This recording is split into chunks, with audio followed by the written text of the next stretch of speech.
Nearly 2,000 years ago, in Vietnam, existed an ancient civilization known as the Champa Kingdom.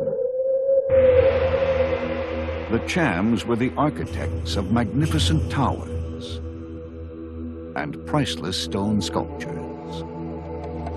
Yet little remains of their remarkable culture. A unique collection of these Cham sculptures was lost in a shipwreck off the coast of Africa over 100 years ago. This is the story of these lost treasures of the Champa Kingdom.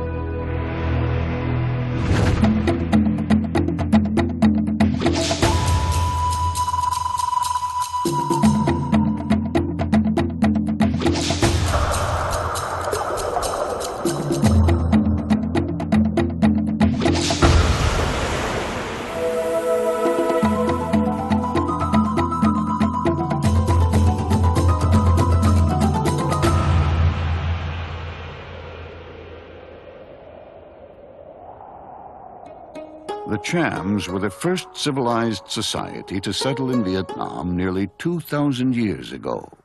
The ancient Champa civilization was composed of a loose confederation of individual kingdoms spread throughout the narrow coastal plains of Vietnam.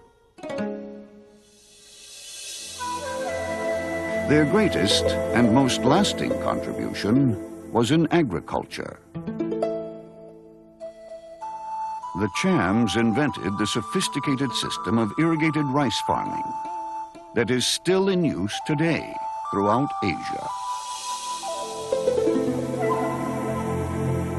The people of Champa were rice growers, merchants, exporters, and they were great sailors. Pirates, some of their contemporaries would say. But they were mainly great builders. The crowning achievements of the Cham architects were their tower sanctuaries, called kalans. These towers were adorned with exquisite stone statuary, ancient works of art that reveal much of what we know about this past civilization.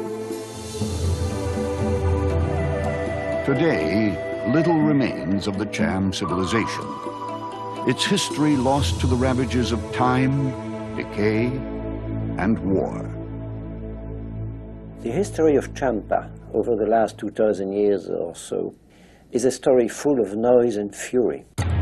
In clan wars, in palace intrigues, in rebellions, in fratricidal fights, and in dynastic feuds. All upon a fast-moving background of successive capitals, administrative and religious, and through a perpetual renewal of kings and usurpers.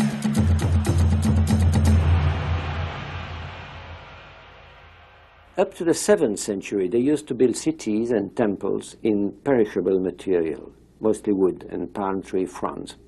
And time and again, their capitals were burned to the ground. From the 8th century on, they decided they would start building citadels in durable, solid bricks. The walls of the citadels enclosed magnificent groups of large sanctuaries. The huge towers made of bricks held together with natural resin mixed with lime, with their stone lintels and door frames, and above all, with their added decorative elements, superbly sculpted sandstone statues.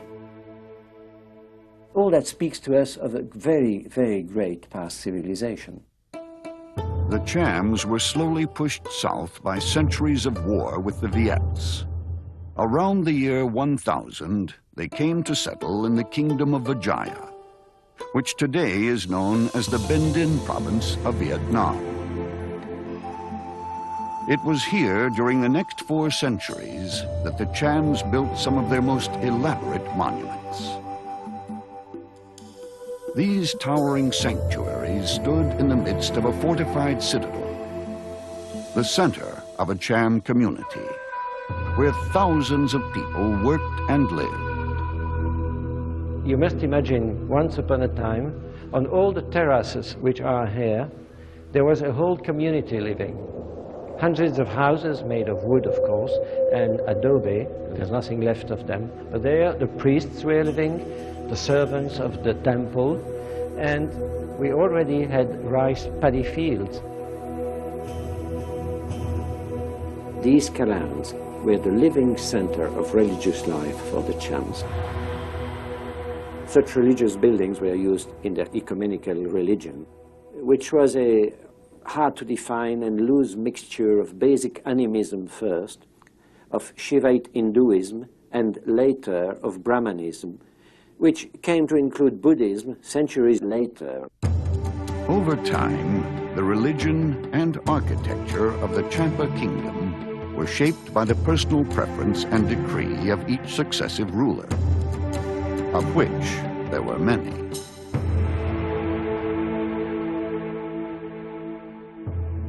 This is the Gopura of the south side of the fortifications. The Gopuras, or gates, stood in the center of each of the citadel's fortified walls.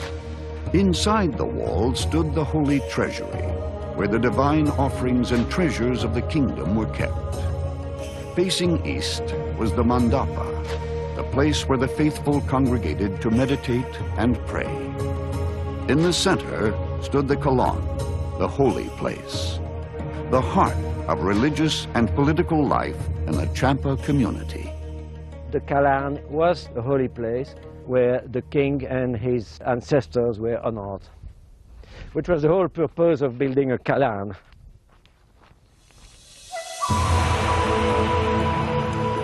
You can just imagine what these majestic towers must have looked like so long ago.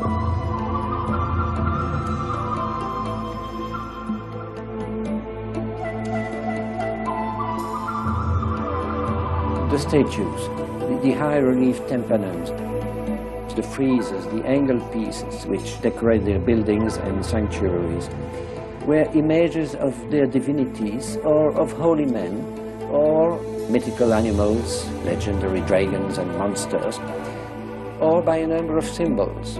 Water, which gives rice, which gives life, or flames, for instance, representing the fires of funeral pyre, death, and therefore rebirth and a new life. But they also enjoyed decoration for the sake of it, inspired from the leaves, the branches and the flowers of the surrounding nature in their beautiful country. Today, although some of the towers are still standing, very few of the original statues remain. To the ancient people of the Champa kingdom, these towers, places of religious worship, were considered sacred.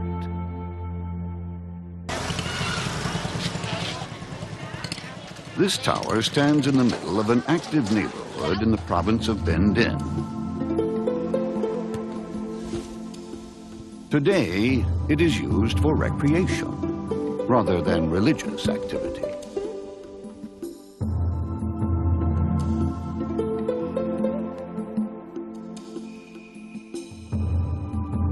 Although the Cham influence on Vietnamese culture has virtually disappeared, in the south, these ancient monuments still serve their communities as places of religious ceremony.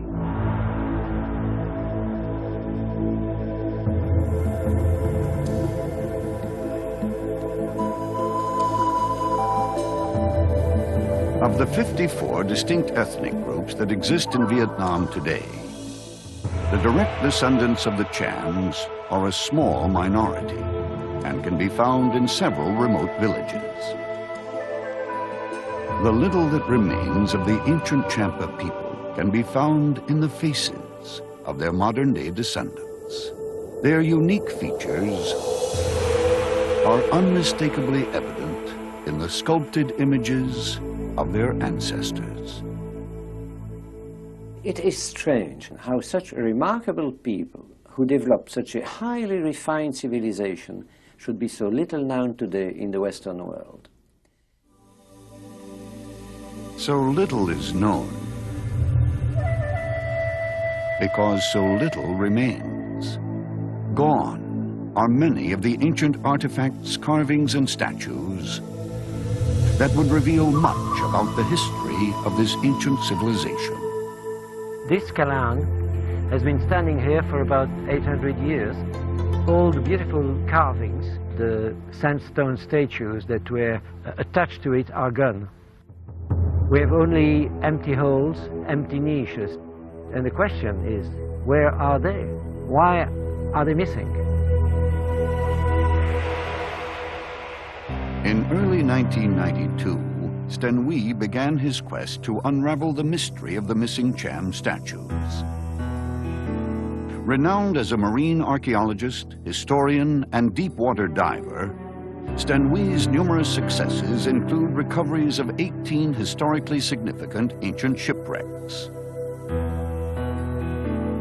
His talent for research has been the key to these successful recoveries. In his quest for the Cham statues, he uncovered a series of 19th century documents, authored by this man, Dr. Albert Maurice. Maurice was a French Navy doctor who served in Annam and the French colony of Cochinchine. It was here in 1876 that he first saw the art and architecture of the Champa kingdom. 400 years before the French and Dr. Maurice arrived, all that remained were the brick towers and their stone statues. The sanctuaries had long been abandoned. Their bronze and gilt statues, the priceless offerings to the divinities of the Kalans, had long ago been pillaged by the invaders. In 1877, Dr. Maurice visited some of the Cham temples of the Bindin province. By then they were completely unknown to the Western world, and he was the first to realize their cultural importance. Dr. Maurice was moved by the beauty of the Cham towers and deeply disturbed by their condition. Local villagers had been dismantling the Kalans, mining the ancient bricks to build roads and shelter. In an effort to study and preserve some of the last remaining artifacts of the Cham civilization, he carefully removed a collection of statues and reliefs. Dr. Maurice made 2 shipments of statues. A small consignment containing 10 pieces arrived safely in France in 1877. These now reside in the Museum of Natural History in Lyon, France. But the larger shipment of 22 boxes, containing the most priceless artifacts, was put on a French steamer called the Mekong. The Mekong was an elegant 19th century steamer built for the French company Les Messageries Maritimes. Its itinerary included a tour of the Orient. The 6-week trip home included stops in Japan, China, and Saigon. Then across the Indian Ocean to the Horn of Africa, through the Suez Canal, and back to France. The Mekong was built for comfort. 180 crew members cared for the needs of just 66 first-class passengers. For the wealthy traveler, the trip home was a long, festive occasion, celebrated with all the amenities of a floating palace. The decor was Napoleon III, complete with gilded statues, stucco garlands, and varnished oak staircases. The cabins, saloons, and smoking rooms resonated with laughter and stories of power and adventure. At midnight, June 17, 1877, the Mekong sailed north along the Horn of Africa. The weather that day had been clear, but now mist from unusually high monsoon surf and thick fog blanketed the coast off the port side. The Mekong made the same mistake that countless others have made over the centuries, navigating the turn at the Horn of Africa. As ships travel north, making an accurate identification of Cape Guardfui is essential to safe passage around the Horn. In poor weather conditions, navigators could easily mistake the southern point at Cape Chenarif to be Cape Guardfui, and the lowlands in between to be the open sea. Believing Cape Chenerife to be the turning point, the captain of the Mekong set his course due west. The result was disaster. 2 miles south of the Horn of Africa, the ship struck the shallow bottom. There were screams and panic, but in the end, only 2 people lost their lives. The survivors struggled to shore, while the local Somalis were efficiently looting their luggage and the ship's strong room of gold bars and other commodities. But the consignment of Cham statues, large sculpted stone blocks, representing divinities of another time, of another civilization, appeared worthless in the eyes of the Somali looters. Within days, the relentless waves would pound the damaged hull into 2 pieces. The Cham statues would remain undetected for 118 years. Albert Maurice never lived to see again the statues he had worked so hard to preserve. When the news of the sinking of the Mekong reached him, he had been quite ill for some time. He died in France 4 months after the wreck. He was aged 29.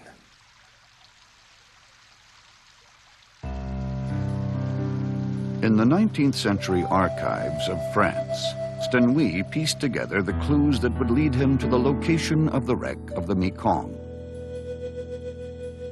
After 4 years of painstaking research, Stenui was finally ready to attempt a recovery.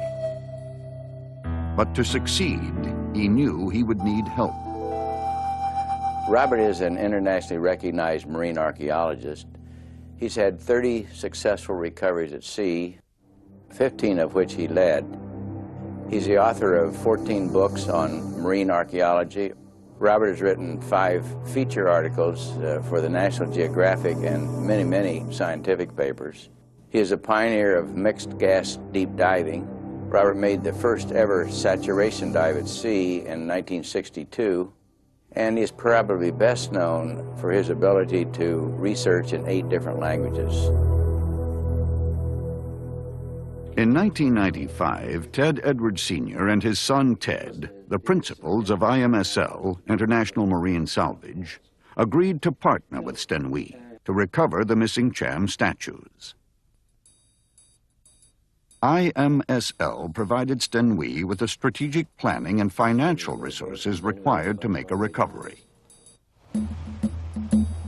A 167-foot North Sea trawler, the Scorpio, was secured and transformed into a search and recovery vessel.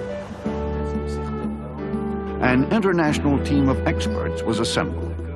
The 23-member recovery team included navigators, explosives experts, security personnel, and divers, as well as the ship's crew. The Scorpio would be their home for the 3-month duration of the mission. After completing my research, I was quite confident that we could find the wreck of the Mekong. But there were many obstacles ahead of us, obstacles of a different nature. In a word, the real problem was Somalia. In 1991, after 7 years of civil war, a central Somalian government ceased to exist. In Somali waters, piracy became commonplace. 6 months before the Scorpio's arrival, a report from the UN's official maritime office stated that there were 15 attacks at sea, 7 of which involved machine gun fire, leaving 24 dead. This posed a very real threat to the Scorpio. To travel these waters unarmed is to invite disaster. So before the expedition could begin, the team faced a most difficult challenge. To import into Somalia, a country at war, the arms needed for their protection, and the specialized underwater explosives required to penetrate the steel hull of the Mekong. As part of our mobilization in England, We had contracted to get both explosives and arms necessary for our operations off.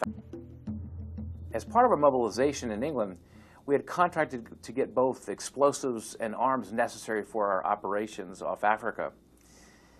At the last minute, we were denied both by the English. Timing was becoming critical. To stay ahead of the coming monsoon season, the Scorpio would have to sail now, unarmed, or abort the mission entirely. The decision was made. The Scorpio would set out on its journey from England to the Suez Canal. We went to work immediately trying to coordinate a purchase of arms and explosives that we would deliver to the Scorpio en route to Africa. In the coming weeks, Ted Edwards attempted to buy the arms and explosives and to get them on board the Scorpio before it reached dangerous Somali waters. Italy, South Africa, and Greece all denied the request. So with the Scorpio just days outside of Djibouti, Robert and I flew back to Africa to deal with our Somali partners. We quickly concluded within a day an agreement to purchase arms for our protection, but they had no explosives. This was clearly a problem. To obtain the weapons for its defense, the Scorpio would have to rendezvous with the Somalis at sea. But only after sailing 400 miles unarmed, from Djibouti to the village of Alula at the Horn of Africa, an area of recently reported pirate attacks. After a few tense days, the Scorpio arrived safely for the rendezvous with the local Somali clan leader. The head of the Scorpio's security team inspected the weapons and took inventory. Assault weapons, machine guns, and 5,000 rounds of ammunition. But still, no explosives to reach the statues within the Mekong. With everyone now aboard, I briefed the crew on our mission. I explained that our sponsors are International Marine Salvage, who has entered into a contract with the Northeast Authority of the Republic of Somalia.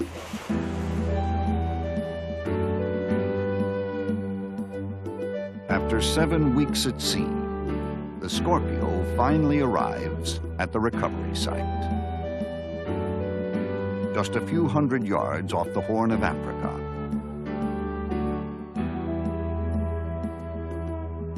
The ship provides a breathtaking view of a world that has changed little over thousands of years. But in the midst of this isolated beauty, the crew of the Scorpio is well aware of the many potential dangers resulting from 7 years of civil war. To establish the legality of the mission and to help ensure their safety, IMSL entered into a contract with the Northeast Authority of Somalia, the regional authority recognized by the UN Security Council. In exchange for a fee, the authority would provide security, permitting the company to safely operate in Somali waters for exactly 2 months. As part of the agreement, the Scorpio takes aboard 2 Somali observers. Their mission was to ensure that the Somali Authority would get their share of any recovered treasure.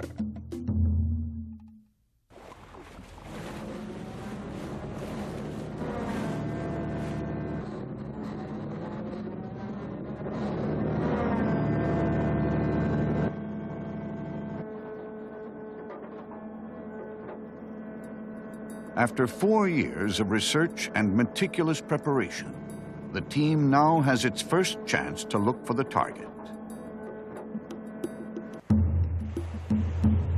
But finding the exact location of the Mekong will not be easy. The navigational difficulties at the Horn of Africa have turned this coastline into a shipwreck graveyard. Since 1869, when the Suez Canal was first opened, some 50 ships have run aground or sunk within this 5-mile area, including 8 iron steamships. Finding the Mekong and identifying her among so many similar wrecks is a concern on Stenhui's mind. And to make matters worse, the seas are rough, with unseasonably heavy swells. Over the first few days, a global positioning system is used to locate the spot where they believe they will find the Mekong. A magnetometer detects several large metallic objects in a location that coincides with the research. Stenhui now must dive and attempt to positively identify the Mekong.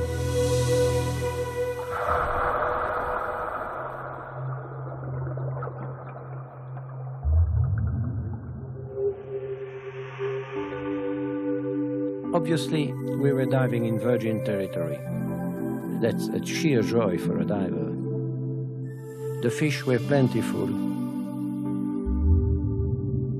and clearly none of them had ever seen a diver before.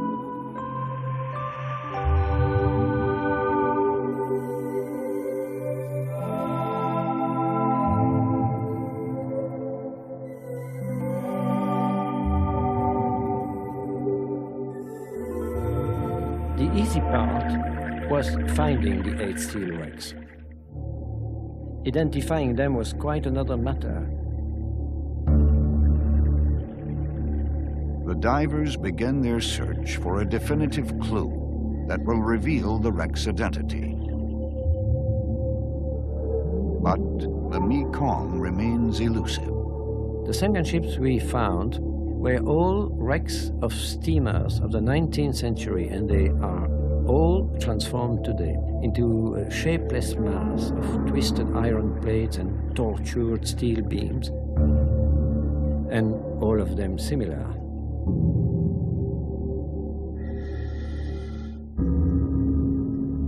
We found a number of boilers, but of course they were of no help. All steamships have similar boilers.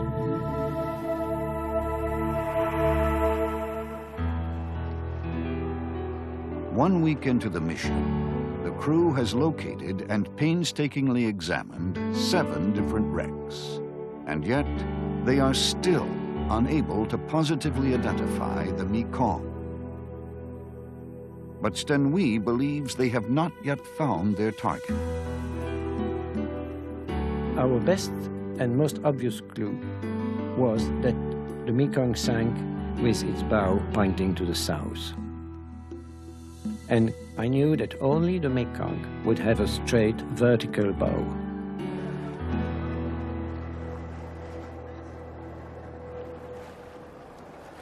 The following day, the team leaves the 7 wrecks behind and begins the search for another.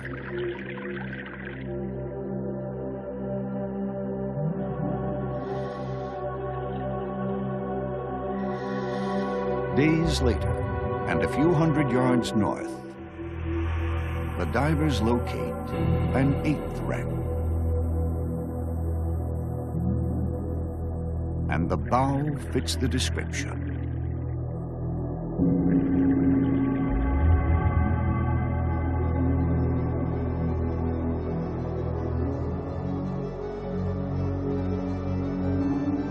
The research indicated that the Mekong had a distinctively shaped rudder.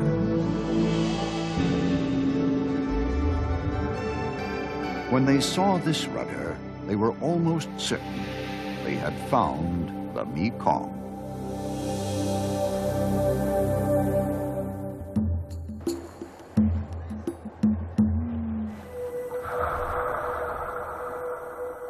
For over 100 years, day after day, tons of sand, stirred up by the strong swell of the Indian Ocean, overcame, then partly buried the wreck.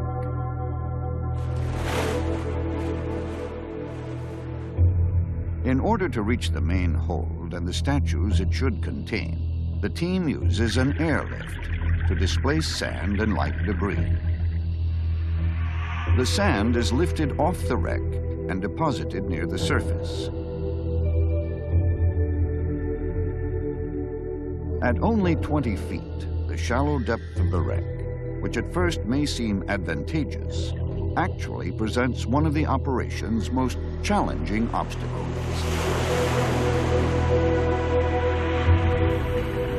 In such shallow water, the divers are ceaselessly tossed by the swell that rolls onto the coast a short distance away. At times, the sand seems to accumulate faster than it can be removed. The Mekong was 350 feet long and 60 feet wide. Day after day, in an attempt to uncover the hold where the statues may lie, the divers emptied tank after tank of air. The divers work in shifts. After only 1 hour, they are exhausted by their fight against the cold and the current. After moving only a few cubic yards of sand, they must be relieved by a teammate. They will have 1 hour's rest on deck before it is once again their turn to dive.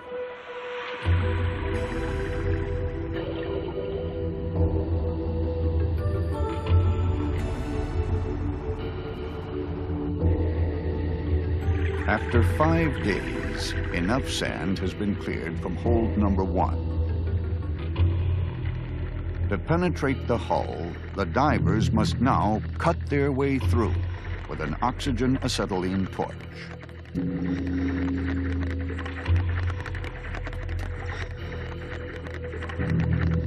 The torch proves slow and inefficient under the heavy ocean swell.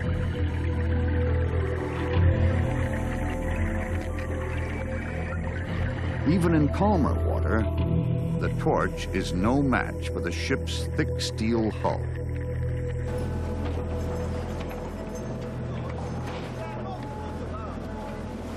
Without the proper explosives, progress is difficult. And the initial excitement of the discovery gives way to tedium and frustration. Very tired. Very tired. You know that it's not so easy to work here, believe me. It's seen from the outside that it's easy, but not so easy to work.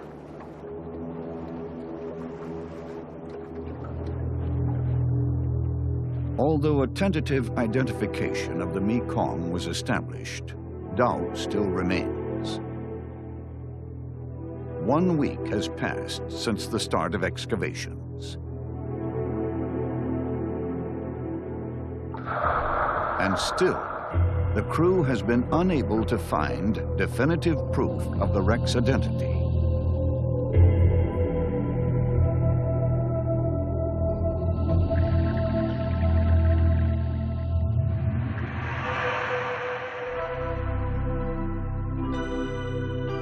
At last, the wreck surrenders some telltale artifacts. This Japanese ebony skull was likely part of the Mekong's contents. The ship had sailed from Japan to Saigon on its way to France and was known to be carrying several crates of Japanese antiques.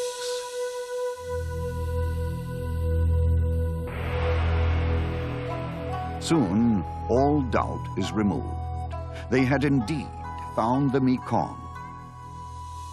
On a fragment of a T-plate is the mark of the Imperial Shipping Company, Messagerie Impériale, which after 1870 became Messagerie Maritime. The company had lost no other ship in this area. The work continues with renewed enthusiasm. But even after many days, the Cham statues remain elusive. Had they escaped looting, as Stanley believes? Or were they reduced to rubble by over 100 years of relentless ocean swell?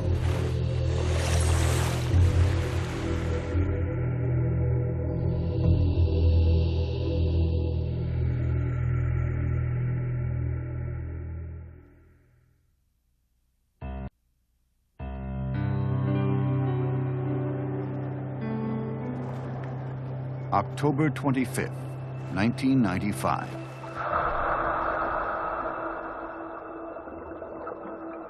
The divers are working on a part of the wreck where the superstructure has been totally destroyed and buried by the sea. Finally, their persistence is rewarded, just as Stanwi predicted.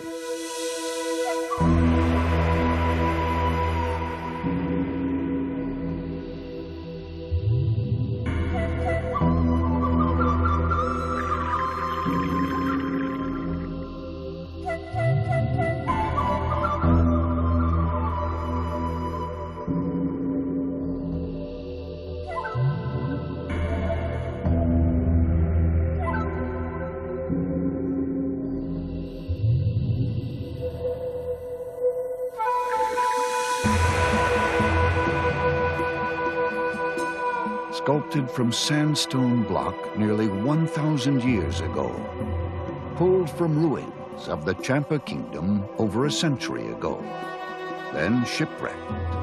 The faces of these Cham divinities once again see the sunlight. After 118 years. This first recovery represents just a small part of the collection, still deep within the Mekong. Although much work lies ahead, a celebration dinner is now in order.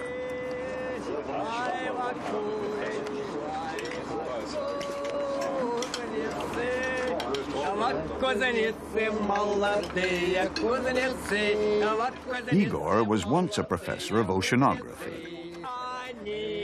Alexander, a pilot of advanced scientific submarines.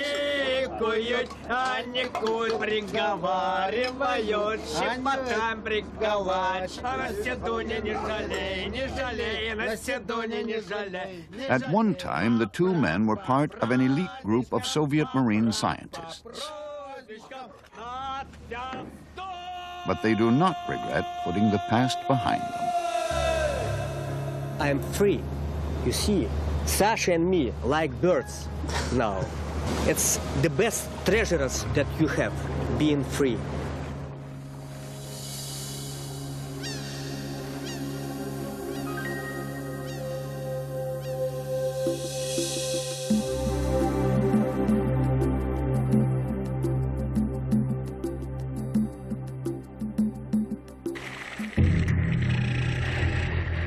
The crew continues with the recovery.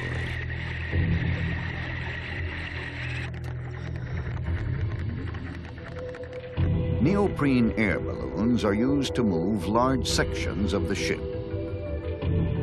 But most of the heavy debris must be removed by hand.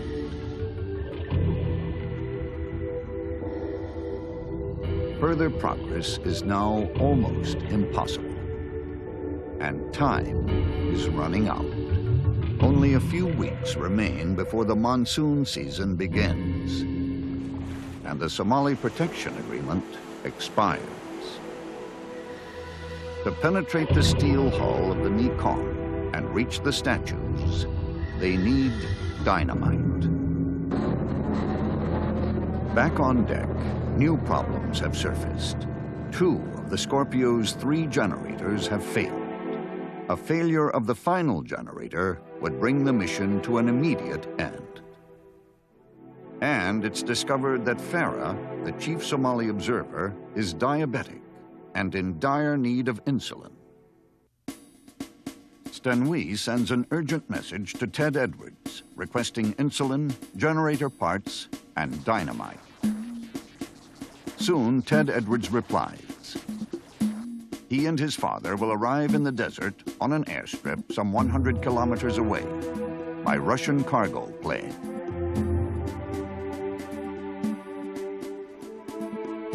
The Edwards are met by the Scorpio's head of security and a local band of armed Somalis hired to escort them safely to the Scorpio.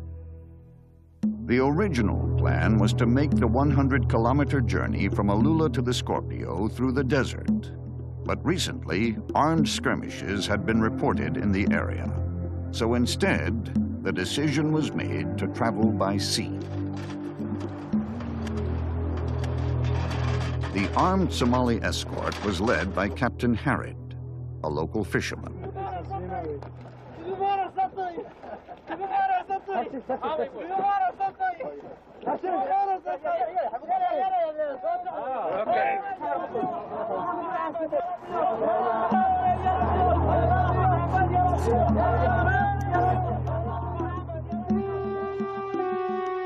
Captain Harrod's dhow was outfitted with a 15-foot cannon on the port side. On the starboard, a heavy caliber machine gun. It was clear that this band of fishermen had the ability to participate in more lucrative activities than just supplying fish to the local village.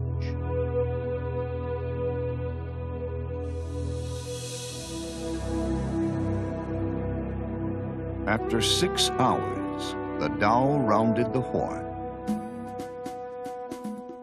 The anchored Scorpio appeared on the horizon.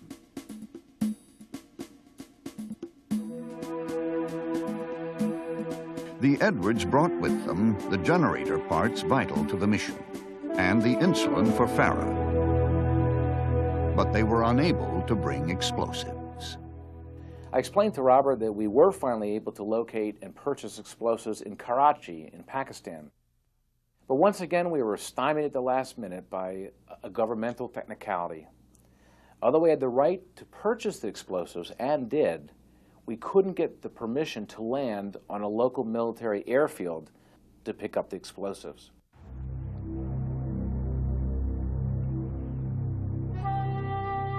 Only 6 statues had been recovered. Without the proper explosives, they would be unlikely to recover any more.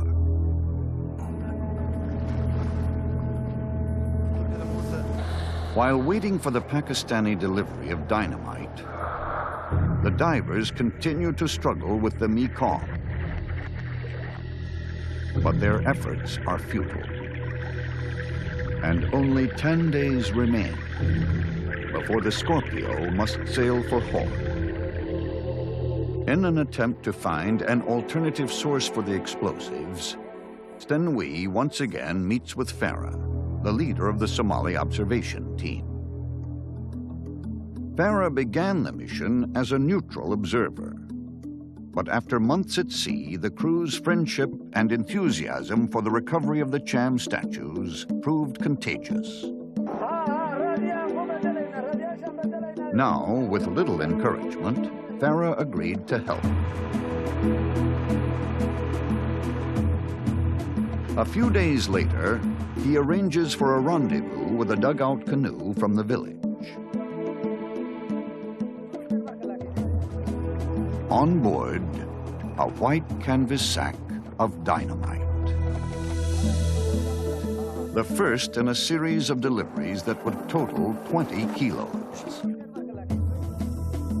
Exactly how and where Farah obtained this precious commodity remains a mystery.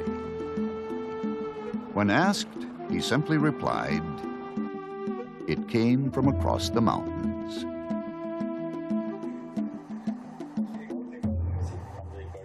The dynamite was not designed for underwater use, so the team's explosive specialist adapts it for the task.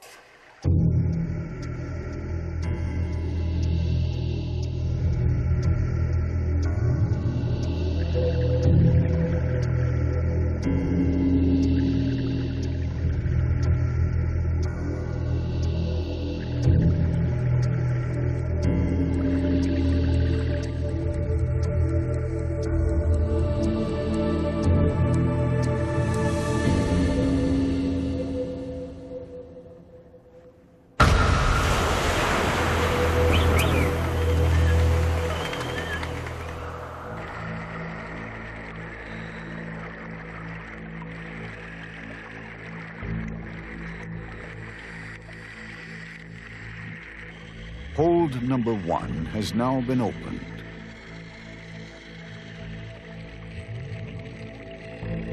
The divers immediately find several Cham statues.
After 2 months of hard and dangerous work, the statues finally began to accumulate on deck.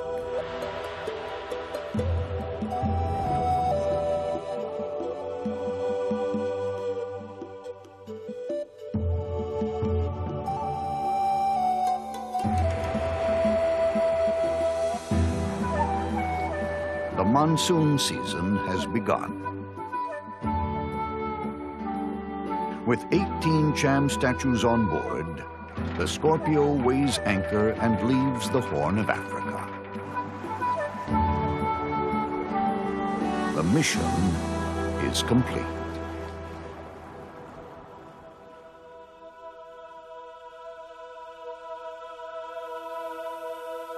The enormous importance of the recovered collection was fully revealed when we traveled to Vietnam to try and locate the very spot on the very sanctuary where our statues had been. Well, we could relate less than half of them to existing temples in the Benin area.